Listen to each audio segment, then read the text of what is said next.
안녕하세요. 저는 40대 중반의 미혼 여성입니다. 곧 시인을 앞두고 있는 제가 여태 미혼이라 그러면 사람들은 걱정을 하기도 하고 괜한 참견을 하기도 합니다. 혼자 늙어봐야 좋을 것 하나 없다며 적당한 사람 만나서 결혼하라고 성화드리기도 하죠. 좋은 사람을 만난다면 죽기 직전에라도 결혼을 할 생각이 있지만 아쉽게도 아직까지는 그런 상대를 만나지 못한 탓에 저는 현재 결혼 생각이 없습니다. 제가 당장 혼자 먹기 살기 아쉬운 사정도 아니고 노후를 걱정할 만큼 궁색한 형편도 아닌 탓에 결혼은 아직도 먼 이야기 같기만 하네요. 사실 저는 독신주의까지는 아닐지 몰라도 결혼에 대해 긍정적인 생각을 하는 사람은 아니었습니다.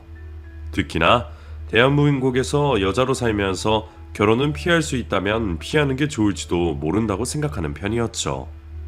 누군가는 이런 제 생각이 잘못되었다 말하실지도 모르겠지만 그런 피해자를 바로 옆에서 지켜봐온 제게는 결혼은 두렵고 걱정스러운 일이었습니다.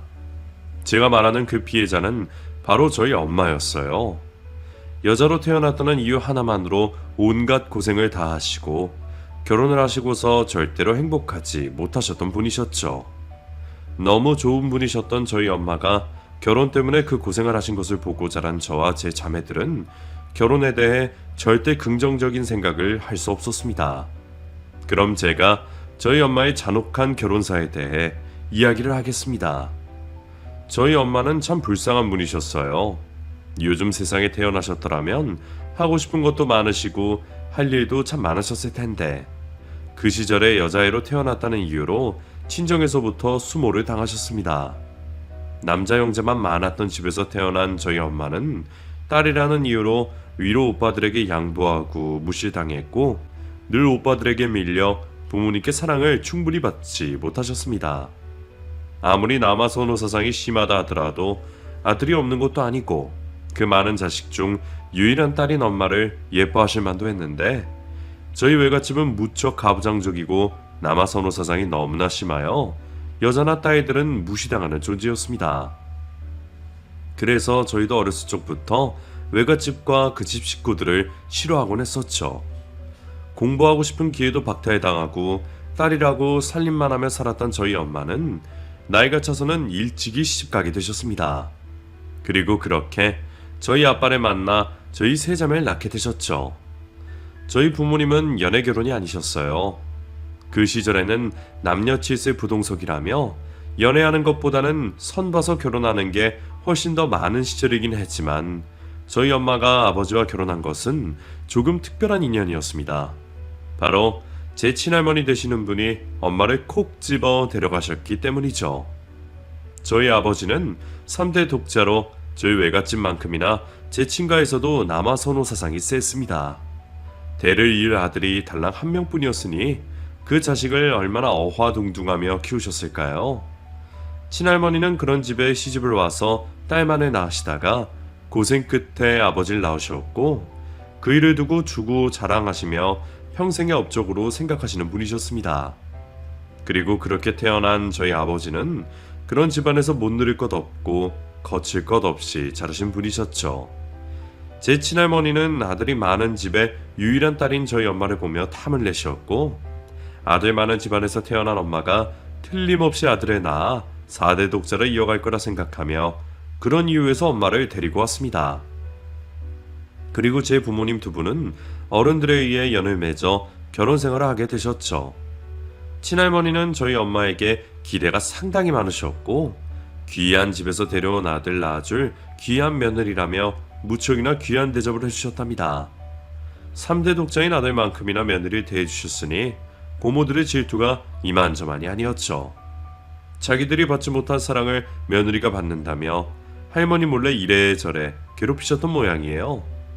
그래서 엄마는 처음 시집을 가서 시어머니의 사랑을 받으면서도 늘 좌불안석이고 마음이 편하지 못하셨습니다.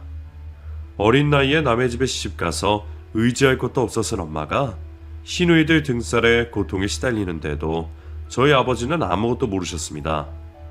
처음부터 중매 결혼인 탓에 저희 엄마에게 별 관심을 두지 않으셨던 아버지는 결혼 후에도 가정적인 모습보다는 술을 즐기시고 늘 집안과 밖에서 취해 계셨기 때문이죠. 고모들이 엄마를 괴롭히는 걸 보셨더라도 도와주셨을까 싶지만 어쨌든 저희 엄마는 혼자서 고모의 괴롭힘을 감내해야만 했습니다. 하지만 엄마가 고모들에게 시달리는 것도 그리 오래 가진 않았습니다. 엄마가 첫째인 저를 낳으시게 되면서 엄마를 향한 할머니의 관심이 확 사그라들었으니까요. 줄줄이 아들을 낳을 거라 기대를 받았던 엄마가 저를 낳고 둘째 역시 딸을 낳게 되자 할머니는 그때부터 엄마를 압박하셨습니다. 셋째는 무조건 아들이어야 한다며 협박까지 하셨다죠. 하지만 셋째 역시 딸이 태어나고 친할머니는 크게 좌절하셨습니다. 오로지 아들 많은 집안의 딸이라 데려왔던 것인데 당신의 기대가 모두 물거품이 되었다며 그때부터 저희 엄마를 무시하시고 사람 취급도 하지 않으셨답니다. 할머니도 고모들을 낳으시고 구박을 받으셨다더니 역지사지라는 것이 되지 않는 건지 어떻게 똑같은 상황에 똑같이 괴롭힐 수 있었던 건지 모르겠네요. 결국 엄마는 그날 이후로 그 집에서 아들을 못 낳았다는 이유로 고난에 당하셨고 줄줄이 딸인 저희 세자매 역시 필요도 없는 천덕꾸러기 취급을 받아야 했습니다. 할머니는 매일 엄마를 괴롭히고 구박을 일삼으셨고 엄마는 잘못한 것도 없이 죄인 취급에 시달리셔야 했죠. 아이를 엄마 혼자 낳은 것도 아닌데 아버지는 그런 엄마를 보듬어 주지는 못할 망정 시댁 식구들과 합세하여 점점 더 엄마를 괴롭히기만 했습니다. 벌써 딸만 셋인데 가만히 있는 엄마를 들들 볶으셨어요. 혹시나 싶어 아이를 가질 수도 그렇다고 갖지 않을 수도 없던 엄마는 늘 괴로워하셨습니다. 앳된 얼굴에 인상 좋았던 저희 엄마가 매일 그런 구박과 괴롭힘에 시달리는 것을 보며 저희도 괴로웠습니다. 그때 저희 세 자매가 아무리 어렸다 하더라도 알만한 건 다 알만한 나이였어요. 저희가 아버지와 할머니에게 구박을 당하고 엄마가 무시를 받는 것이 전부 아들 때문이라는 걸 저희도 잘 알았습니다. 그래서 저희는 괜히 엄마에게 더 미안하곤 했어요. 우리 중에 하나라도 아들이었으면 우리 엄마가 그렇게 힘들진 않았을 텐데 우리는 엄마에게 미안하다란 생각하며 저희가 어떻게 할 수 없는 일인데도 불구하고 자책을 하게 되었죠. 엄마가 불쌍하고 미안한 생각에 저희가 엄마 편을 들어보고 하기도 했었습니다. 할머니나 아버지가 소리를 지르고 윽박지를 때면 그러지 말라고 앞에서 가로막고 엄마를 지키려고 했어요. 하지만 저희가 나설수록 도움은커녕 악순환이 반복되었습니다. 할머니, 엄마한테 그러지 마세요. 엄마 잘못 없잖아요. 소리 지르지 마세요. 뭐? 이 쓰잘데기 없는 게 지 할머니한테 소리를 지르고 있네.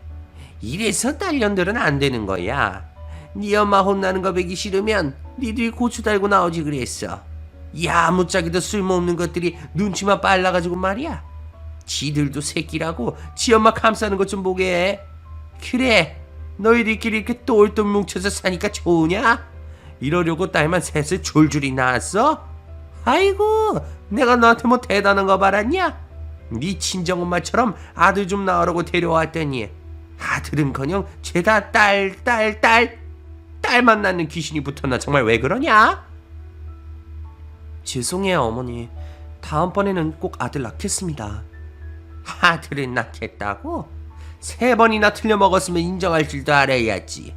이러다가 너가 넷째로 또 딸을 낳을까봐 내가 너한테 임신하라는 말도 못하겠다. 너가 우리 집 와서 대체 하는 일이 뭐가 있니? 쓸모도 없는 딸에만 셋을 낳고 그 애들 입에 벌어먹이느라 우리 아들만 고생하고. 이럴 거면 차라리 내 아들 세장가를 보내는 게 낫겠어. 너도 양심 있으면 내 발로 네 발 나갈 줄 알아야지. 너가 없어져주면 우리 아들도 다른 걱정 없이 새 살림 차릴 것 아니냐. 네가 못 낳겠으면 다른 데 기회라도 줘야지. 어머니, 아무리 그래도 어떻게 그런 말씀을 하세요. 애들이 있는데 제가 어딜 가겠어요. 제가 잘할 테니까 제발 그런 말씀을 하지 마세요. 예? 할머니는 아들을 못 낳는 저희 엄마를 그런 식으로 모욕을 하면서 차라리 제 발로 나가길 바라셨습니다. 처음이야 엄마도 저희도 화가 나서 그냥 하시는 말인 줄 알았습니다. 하지만 그 후로도 매번 제발 나가라며 들들 볶는 것을 보니 아들을 낳을 만한 새 며느리를 드리고 싶어 한다는 것을 알게 되었죠. 내뱉는 말 모두 엄마가 지 발로 나가기를 바라는 것임을 알게 되었습니다. 할머니도 딸이 있고 같은 여자이면서 어떻게 엄마에게 그런 말을 할 수 있는지 지금도 믿을 수가 없네요. 저희 엄마도 마음 같아서는 그런 집구석에 버티고 있고 싶지 않으셨을 겁니다. 능력만 있으시고 아니면 저희만 없으셨더라면 당장 이혼하고 자유를 찾으셨을지도 몰라요. 하지만 엄마는 저와 동생들 때문에라도 그럴 수가 없으셨습니다. 자식을 버리고 나갈 수도 없고 저희를 데려간다 해도 자식 셋을 혼자 키우시기 어려우셨기 때문에 어떻게든 그 집에서 버티는 게 낫다고 생각하셨을 거예요. 친정도 시댁도 어느 하나 편히 되어주지 못한 엄마는 저희 때문에 그 수모를 견디셔야 하셨습니다. 하지만 그렇게 버티고 버티던 저희 엄마도 결국 어느 날 난방도 안 되는 창고 다락으로 쫓겨나고 마셨습니다. 엄마에게 새 며느리를 데려올 거니 집을 나가라던 할머니가 정말로 새 며느리를 들이셨기 때문이죠. 아무리 남아선호 사상이 심하다 하지만 그 시절에 첩을 들인다는 게 말이 안 되는 일인가요? 저희 엄마가 친정만 제대로 계셨더라도 그런 꼴을 그냥 보고 있지 않으셨을 겁니다. 하지만 엄마 편은 너무 어린 저희뿐이었고 엄마는 말도 안 되는 그 상황을 그냥 두고 보실 수밖에 없으셨습니다. 에휴, 당신은 미련한 거야? 고집이 센 거야? 이런 상황에서 끝까지 버틸 생각이 들어?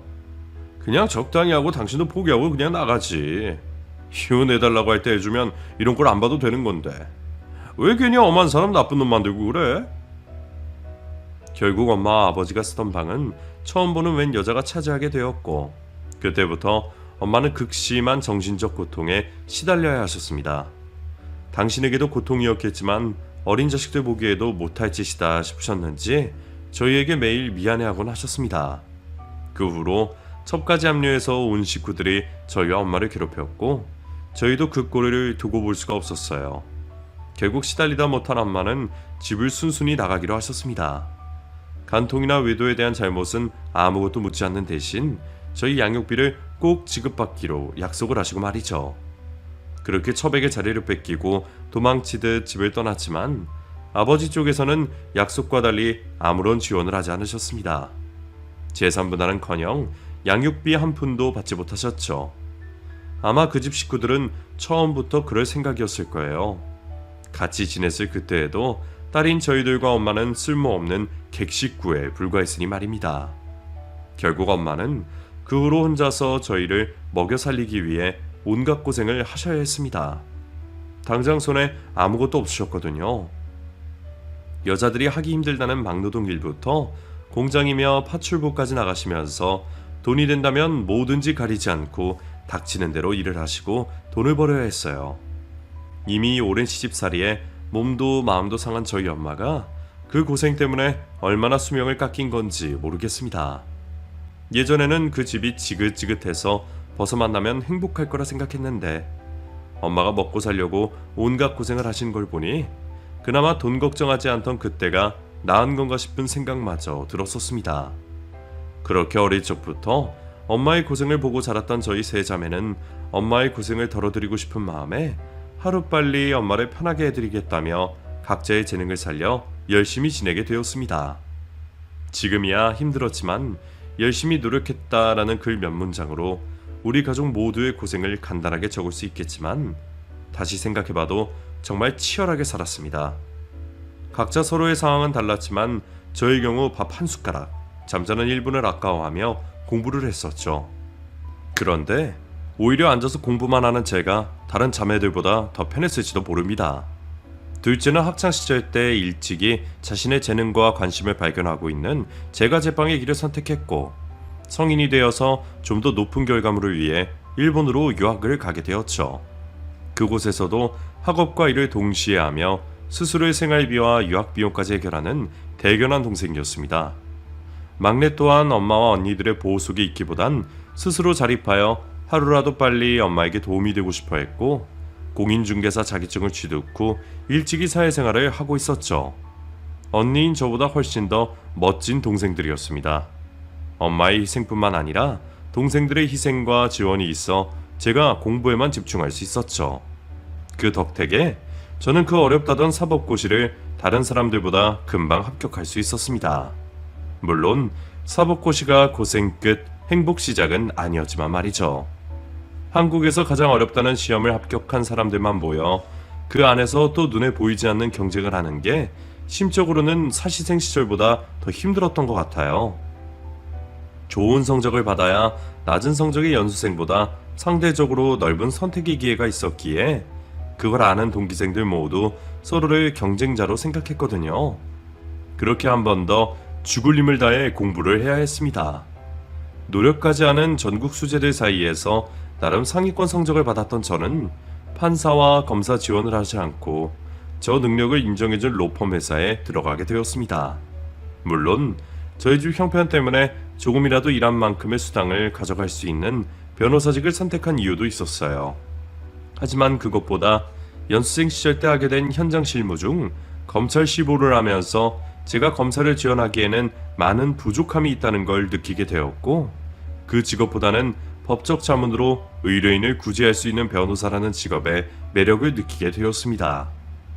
이제 막 1년차 로펌 변호사인 제 기본급은 얼마 되지 않았지만 그것만으로도 우리 가족들 모두 입이 떡 벌어질 만큼의 큰 돈이었어요.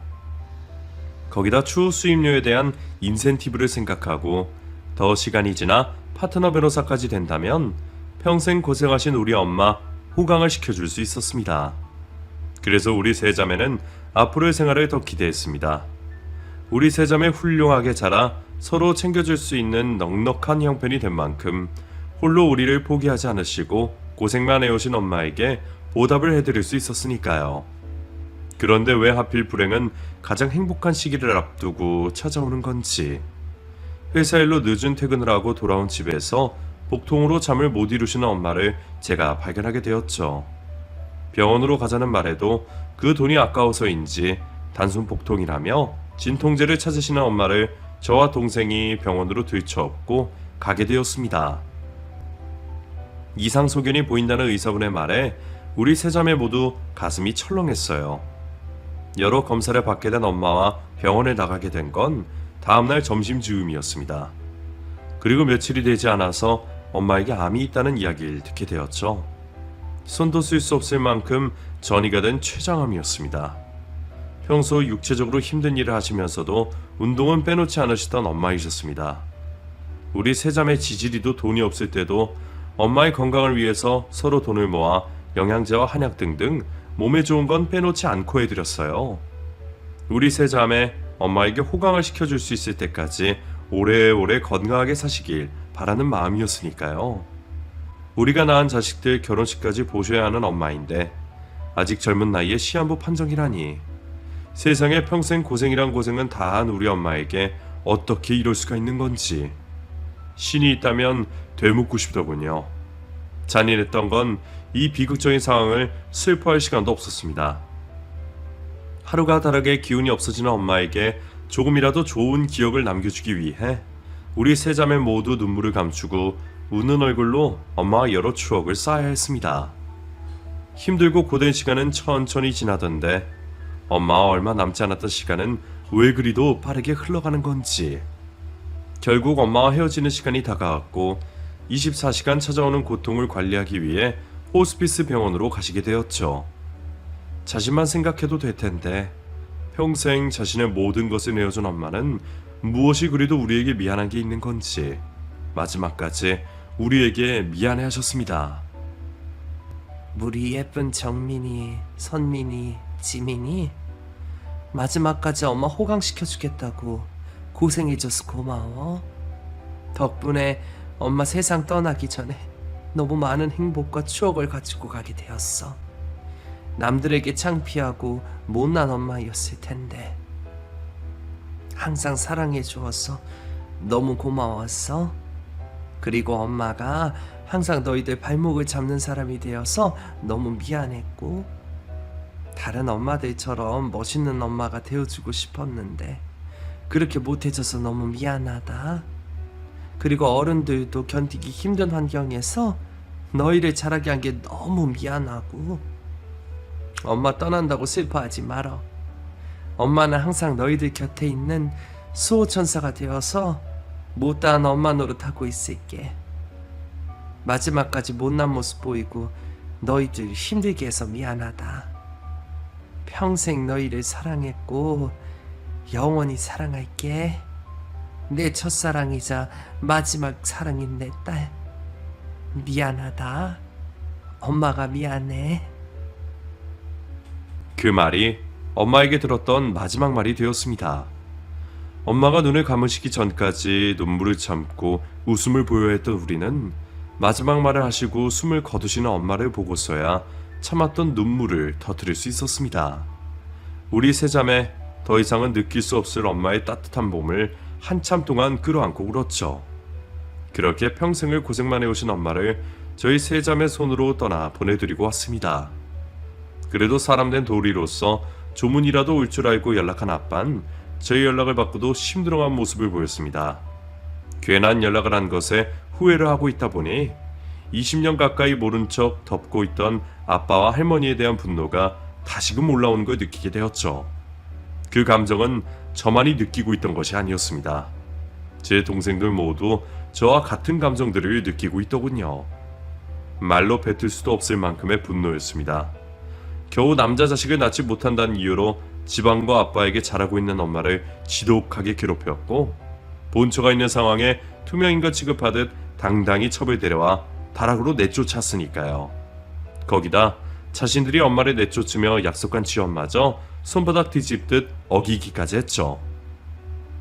그 사람들이 아주 조금만 도움을 주었더라면 엄마는 자신을 돌보는 시간 정도는 있었을 것이고 살아남기 위한 스트레스도 덜했을 겁니다. 그렇게 생각하니 평생 호의호식하며 살고 있는 그 집안에 대한 분노가 끝없이 차오르더군요.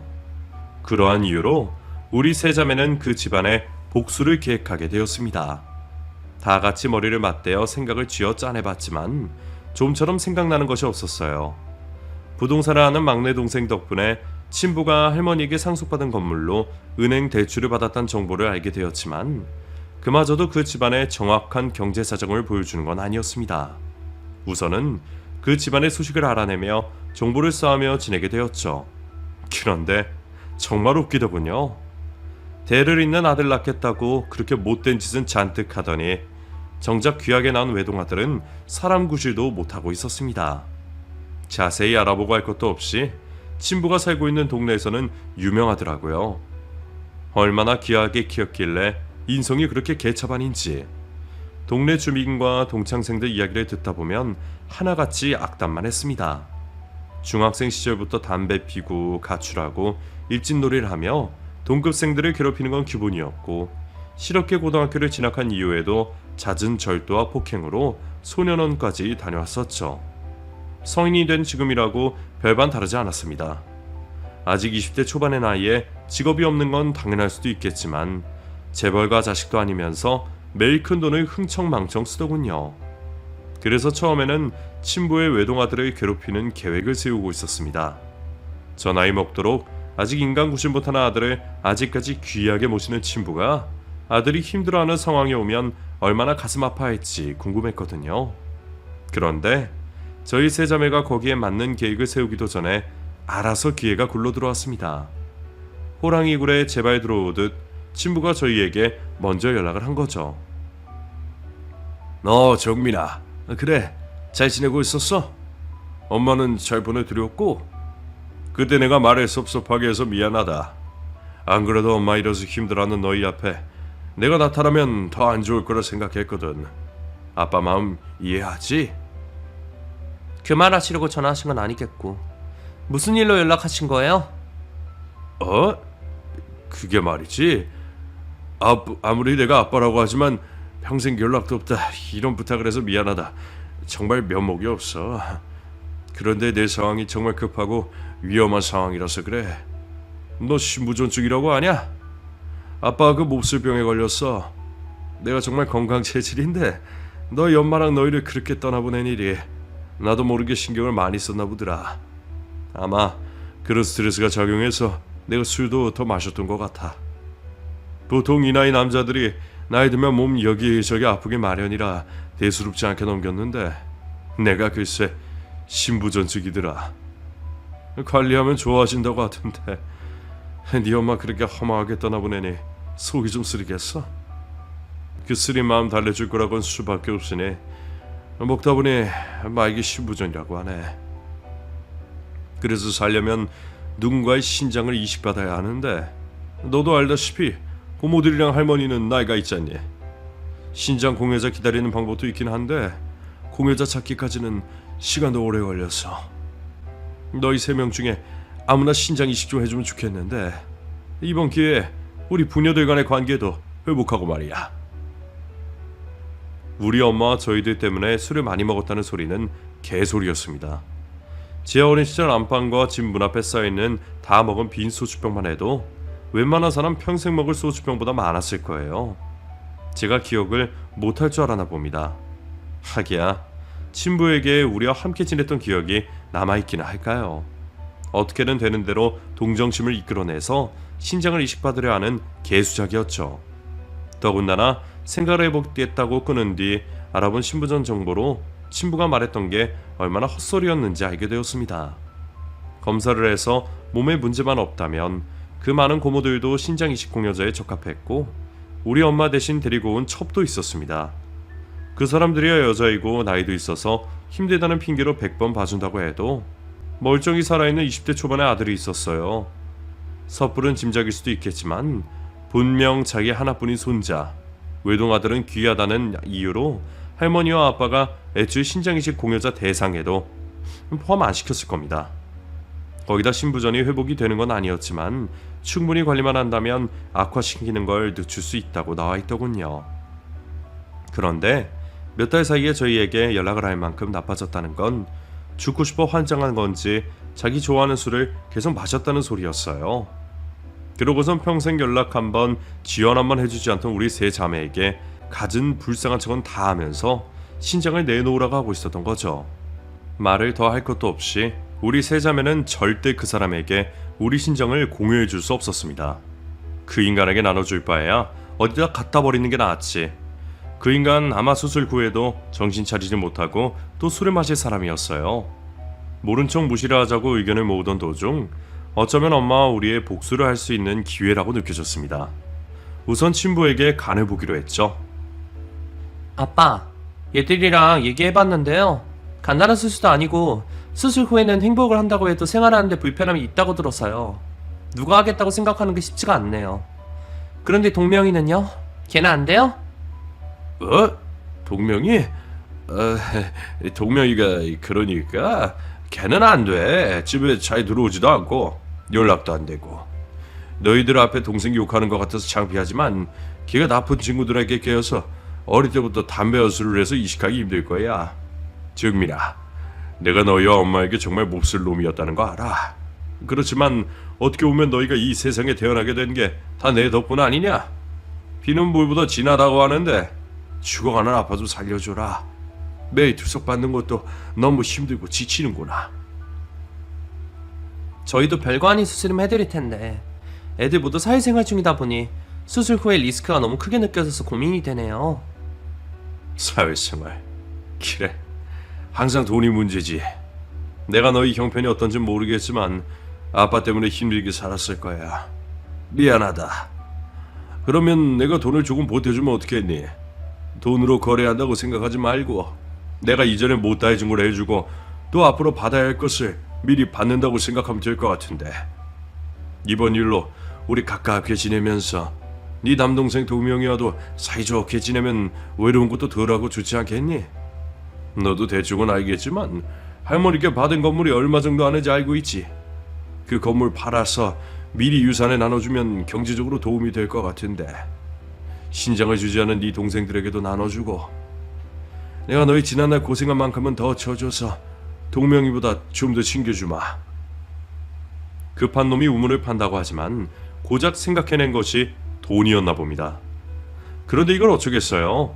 이미 친부의 신장 이식 전화를 받기 전에 우리는 친부의 부동산에 대해서 알아본 적이 있었고 그 이후 부동산에 대출이 있다는 것도 알고 있었죠. 할머니에게 받은 건물만 유산으로 말하는 걸 보면 다른 큰 돈은 없어 보였습니다. 하지만 우리는 그 말에 넘어간 것처럼 친부가 착각을 하도록 신장 이식을 하겠다며 말을 하게 되었습니다. 그리고 신장 이식이 적합한지 검사를 받기 전 집에서 내쫓겨난 이후로 처음 친부와 만나게 되었죠. 얼마나 가식적인 사람인지 만나자마자 우리를 평생 그리워했던 것처럼 눈물까지 보이더군요. 더 우스웠던 건 우리 세 자매 하나같이 잘 되어 있는 모습을 보자 눈이 동그래진 모습이었습니다. 자기가 그렇게 아끼는 아들은 정신 못 차리고 사람 구실 못하는데 자신이 내쫓은 자식들은 잘 되어 있으니 별의별 생각이 다 들었겠죠. 하여튼 진심이라고는 하나도 없는 죄를 마치고 신장이식 적합 여부를 검사하기 위해 병원으로 가게 되었습니다. 우리들 중 가장 건강한 둘째 동생 선민이가 우선 검사를 받게 되었어요. 아빠와 혈액형이 같아서이기도 했고요. 둘째 동생이 검사를 받고 난 뒤 별다른 문제가 없자 공여자로 등록이 되었습니다. 그리곤 수술 전 몇 가지 주의사항과 함께 수술 날짜가 결정이 되었죠.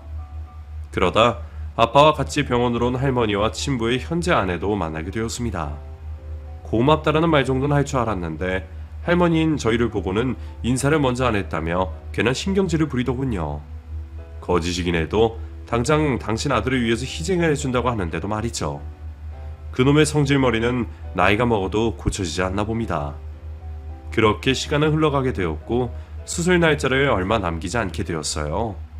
그동안 혹시 둘째 동생이 도망이라도 갈까 싶었는지 친부는 매일같이 우리 자매들에게 일일이 전화를 돌렸죠. 그런다고 도망을 못 가는 것도 아닐 텐데 말입니다. 그 걱정을 실체화시켜 주었습니다. 둘째 동생은 사업 때문에 일본에 간다고 했고 돌아올 날짜가 지났지만 아무런 연락을 하지 않았죠. 전부 우리 계획 그대로 진행한 거였어요. 처음에는 어쩔 수 없이 참고 있던 진부도 수술 남자가 점점 다가오자 걱정이 되었는지 할머니와 고모들을 데리고는 둘째 선민이를 내놓으라며 저희 집에 찾아왔습니다. 아니, 선민이게 어디 간 거야? 수술이 얼마 남았다고 걔는 연락도 안 돼. 혹시 너희들 우리 아들 잡아먹으려 일부러 이런 짓을 꾸민 게야? 이 미친 것들이 지 애비를 죽이려고. 너희들 전부 고소하기 전에 어서 선민이 있는 곳 말해. 어서 전화해서 병원으로 오라고 하라고. 할머니께서는 아직까지 저에게 성질 부리실 만큼 정정하시네요. 우리 엄마는 당신들 때문에 갖은 고생 다 하시다가 결국 몹쓸 병으로 돌아가셨는데 그런데도 아무런 죄책감 안 가지고 계시죠? 하긴 죄책감도 똑같이 사람으로 생각하는 상대에게 느끼는 거지 우리같이 사람 취급받지 못하는 것들에게 무슨 감정이라도 느끼시겠어요. 그런데 이걸 어떡해요? 우리도 선민이가 어떤 상황인지 어디에 있는지 모르는걸요. 그리고 설령 알고 있고 있다고 해도 이렇게 고자세로 나오시는데 저희가 알려주고 싶겠어요? 뭐? 그래, 내가 미안하다.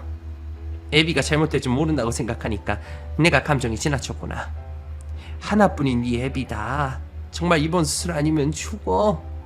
그러니 선민이가 무슨 상황에 있는지 모르겠지만 빨리 돌아올 수 있게 부탁 좀 하자.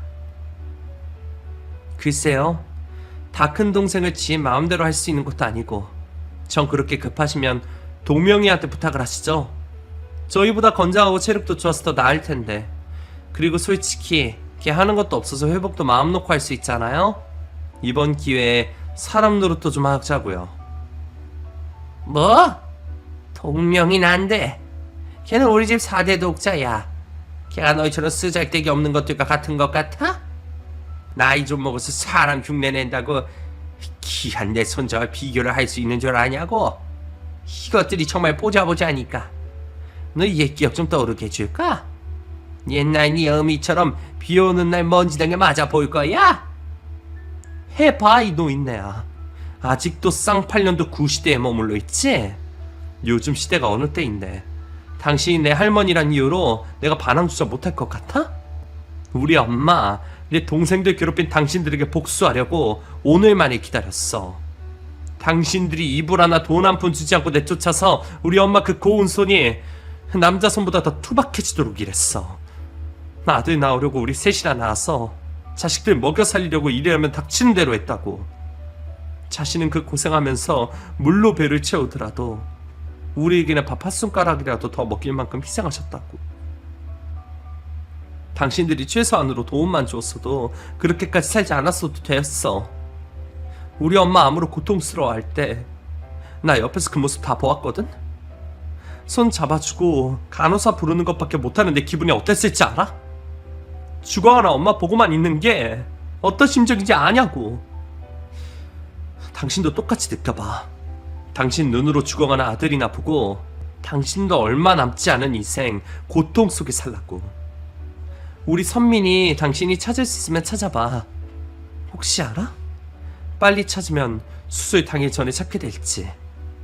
나랑 지민이는 절대 이식해줄 생각 없으니 빨리 방법을 찾아봐야 할 거야.